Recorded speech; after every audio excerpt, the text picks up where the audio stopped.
Okay, तो अब हम बात करते हैं ऑर्गेनिक रिएक्शंस की एनर्जी की, कि एनर्जी रिएक्टेंट की एनर्जी क्या होती है, फिर प्रोडक्ट की एनर्जी क्या होती है, एनर्जी में क्या चेंज होता है रिएक्शन के ड्यूरिंग। तो हम दो प्रकार के डायग्राम आपको देखने को मिलते हैं, कई बार देखे होंगे आपने ये दो डायग्राम 11th 12th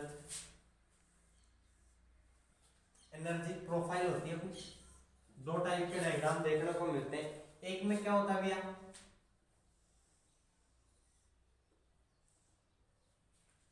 और एक डायग्राम कैसा मिलता है आपको, दो डायग्राम आपने कई बार देखे होंगे ये चीजें, कि यहाँ क्या है रिएक्टेंट और ये क्या है भैया प्रोडक्ट। जब इसकी बात करते हैं इस एक्सेस पे क्या है भैया एनर्जी है, क्या है ऊर्जा, और यहाँ पे क्या है भैया टाइम प्रोपोगेशन, रिएक्शन यहाँ से यहाँ प्रोसीड हो रही है, इसके लिए बात करते हैं। जब बात करते हैं इसके लिए, ये क्या है भैया वही रिएक्टेंट और ये क्या है प्रोडक्ट। यहाँ इस एक्सिस पे क्या है एनर्जी और यहाँ पे क्या है टाइम। बात करते हैं इन दोनों की, जब बात करेंगे कि भैया ये कैसे है, इसको क्या कहते हैं, तो ध्यान से देखो। मैं एक चीज कहना चाहूंगा कि यहाँ पे दो चीजें हैं, यहाँ पे रिएक्टेंट की एनर्जी कम है और प्रोडक्ट की एनर्जी क्या है ज्यादा है। यहाँ पे रिएक्टेंट की एनर्जी ज्यादा और प्रोडक्ट की एनर्जी कम। तो मैं बात करूंगा, देखो ध्यान से इनके जो नाम है रिएक्शन की, ये कौन से टाइप की रिएक्शन है ये, और ये कौन से टाइप की रिएक्शन है। तो जब अपन बात करते हैं पहली वाली रिएक्शन की, अपन किसकी बात करेंगे पहली वाली रिएक्शन की। तो देखो क्या है कि यहाँ पे रिएक्टेंट की एनर्जी कम और प्रोडक्ट की एनर्जी ज्यादा। रिएक्टेंट की कम है और प्रोडक्ट की क्या है भाई ज्यादा है। मैं बात करूं कि जो रिएक्टेंट है वो प्रोडक्ट में कन्वर्ट हो रहा है, तो कुछ एनर्जी को क्या करेगा एब्जॉर्ब करेगा, कुछ एनर्जी को क्या करेगा भैया एब्जॉर्ब करेगा। एनर्जी कहां से एब्जॉर्ब करेगा, उसके सराउंडिंग से एब्जॉर्ब करेगा। इस प्रकार की अभिक्रियाओं को अपन क्या कहते हैं भैया उष्माशोषी। क्या कहना चाहूंगा मैं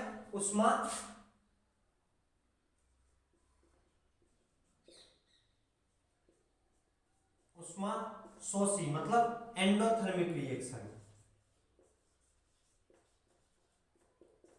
भैया एंडोथर्मिक उष्माशोषी रिएक्शन क्यों कहते हैं, क्योंकि भैया ये क्या कर रही है उष्मा का अवशोषण करती है। कहां से सराउंडिंग से। वे अभिक्रियाएं जिनमें उष्मा का क्या किया जाता है अवशोषण, या ऊर्जा का क्या किया जाता है एब्जॉर्प्शन किया जा सकता है, एनर्जी का अवशोषण किया जा सकता है, वो क्या कहलाती है भैया उष्माशोषी अभिक्रियाएं। इन अभिक्रियाओं में उत्पाद की एनर्जी अभिकारक की एनर्जी से क्या होती है ज्यादा होती है। और इस प्रकार यहाँ देखो इस प्रकार की अभिक्रियाओं में क्या हो रहा है भैया रिएक्टेंट की एनर्जी क्या होती है ज्यादा होती है, अभिकारक की एनर्जी ऊर्जा क्या होती है ज्यादा होती है। और ये उत्पाद में क्या होती है जब कन्वर्ट होता है तो इनकी एनर्जी क्या होती है भैया रिलीज होती है, मतलब इनकी एनर्जी क्या होती है बाहर निकलती है। ऐसी अभिक्रियाओं को अपन क्या कहते हैं उष्माक्षेपी अभिक्रिया, उष्माक्षेपी अभिक्रिया या एक्सोथर्मिक। अरे इसमें नाम में देख लो तुम, इसमें क्या है भैया एंडो। एंडो का मतलब उष्मा का अवशोषण, अंदर की तरफ क्या होगा भैया उष्मा आएगी। अपन अरे पढ़ के आए हो तुम थर्मोडायनेमिक्स, ये सिस्टम और ये बाहर क्या है सराउंडिंग। अगर एनर्जी सराउंडिंग से सिस्टम में आती है तो क्या भैया सराउंडिंग से कहा रही है सिस्टम में आ रही है, मतलब अंदर आ रही है। अंदर आ रही है का मतलब एंडोथर्मिक, और सिस्टम से बाहर जा रही है, बाहर जाएगी मतलब एक्सोथर्मिक। अरे यहाँ एनर्जी अंदर आ रही है मतलब एनर्जी क्या होगी बढ़ेगी, और यहाँ बाहर जा रही है मतलब एनर्जी क्या होगी भैया कम होगी। इसमें कोई समस्या वाली बात ही नहीं है। अब अपन बात करते हैं कि भैया अपनी ये एनर्जी प्रोफाइल बनाई अपन ने, जो ये एनर्जी डायग्राम है, इसके बाद में अपन बात करेंगे इसमें ये होगी। अब इसके अलावा इसमें क्या चीज होती है, इसके अलावा भी इसमें होती है एक तो डेल्टा एच। डेल्टा एच क्या होता है भैया प्रोडक्ट की एनर्जी माइनस रिएक्टेंट की एनर्जी। डेल्टा एच का मतलब ही क्या होता है भैया प्रोडक्ट की एनर्जी माइनस रिएक्टेंट की एनर्जी। या फिर अपन बात करें कि इसके बंधों की ऊर्जा और माइनस इसके बंध की ऊर्जा। अब मैं तो सीधा delta H product minus reactant. तो बताओ भैया प्रोडक्ट की एनर्जी और रिएक्टेंट की एनर्जी, किसकी एनर्जी ज्यादा है प्रोडक्ट की ज्यादा है, तो डेल्टा एच की वैल्यू हमेशा क्या आती है इसके लिए पॉजिटिव वैल्यू होती है। डेल्टा एच की मान हमेशा क्या आएगा भैया पॉजिटिव आएगा। जब अपन किसकी बात करते हैं इसमें आएंगे तो भैया यहाँ क्या प्रोडक्ट की एनर्जी क्या है भैया कम है, प्रोडक्ट की एनर्जी कम है और रिएक्टेंट की एनर्जी क्या है भैया ज्यादा है, तो डेल्टा एच की वैल्यू क्या आएगी, डेल्टा एच की वैल्यू क्या आएगी भाई, नेगेटिव आएगी।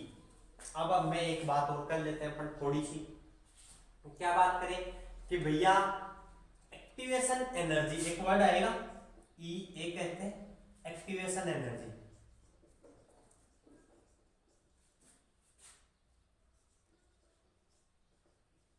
एक्टिवेशन एनर्जी या सक्रियण ऊर्जा, हिंदी में क्या कहते हैं भैया, सक्रियण ऊर्जा। सक्रियण ऊर्जा का मतलब देखना भैया, ध्यान से देखना, दो चीजें पढ़ेंगे इसकी, सक्रियण ऊर्जा,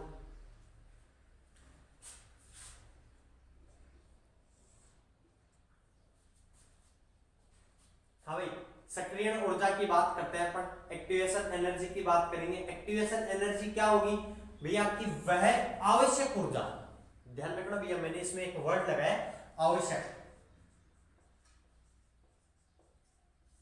क्या भैया, वह आवश्यक ऊर्जा जो अभिकारक को किस में परिवर्तित कर सकती हो, उत्पाद में परिवर्तित कर सकती हो, क्या कहलाती है भैया, एक्टिवेशन ऊर्जा कहलाती है। वह अधिकतम आवश्यक ऊर्जा जो एक वह न्यूनतम आवश्यक ऊर्जा जो एक अभिकारक को किस में परिवर्तित करती है, उत्पाद में परिवर्तित करती है, क्या कहलाती है, एक्टिवेशन एनर्जी या सक्रियण ऊर्जा। अब अपन बात करते हैं कि सक्रियण ऊर्जा यह होती है, मैंने यहां से क्यों की, आवश्यक क्यों का, आवश्यक का मतलब कि भैया इसकी कुछ तो एनर्जी, ये तो जीरो एनर्जी है, लेकिन रिएक्टेंट की भी कुछ एनर्जी है, कुछ तो है और कुछ और चाहिए। और एक होती है भैया दहलीज ऊर्जा, एक क्या होती है,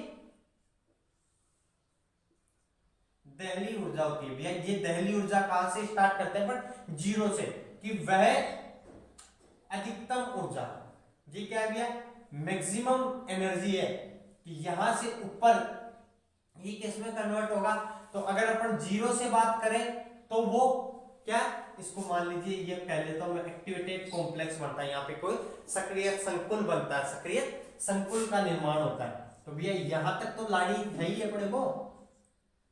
अब इसका सीधा सा मतलब अपन ऐसे समझ लें कि मान लीजिए अपने को इस गांव से उस दूसरे गांव में जाना है, अपने बीच में क्या है भैया, एक पर्वत है, तो भैया कोई जाने वाला इस पर्वत को पार करके ही जाएगा दूसरे गांव में अगर उसको जाना होगा। लेकिन कुछ ऐसे आदमी हैं जो कहाँ रह रहे हैं, उस पहाड़ के ऊपर ही रह रहे हैं, कोई यहाँ रह रहा है कोई यहाँ रह रहा है, तो भैया उनके लिए थोड़ा रास्ता कम हो गया, उनको तो इतनी ही दूर चलना पड़ा, यही क्या कहलाती है अपनी एक्टिवेशन एनर्जी या सक्रियण ऊर्जा।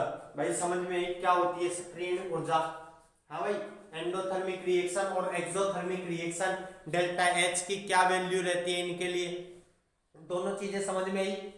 अब अपन बात करते हैं कि भैया अपनी जो रिएक्शन होती है, हाँ भाई अपनी ऑर्गेनिक रिएक्शन होती है, उसके में अपन दो चीजों का अध्ययन करते हैं, क्या भैया, दो चीजों का अध्ययन करेंगे।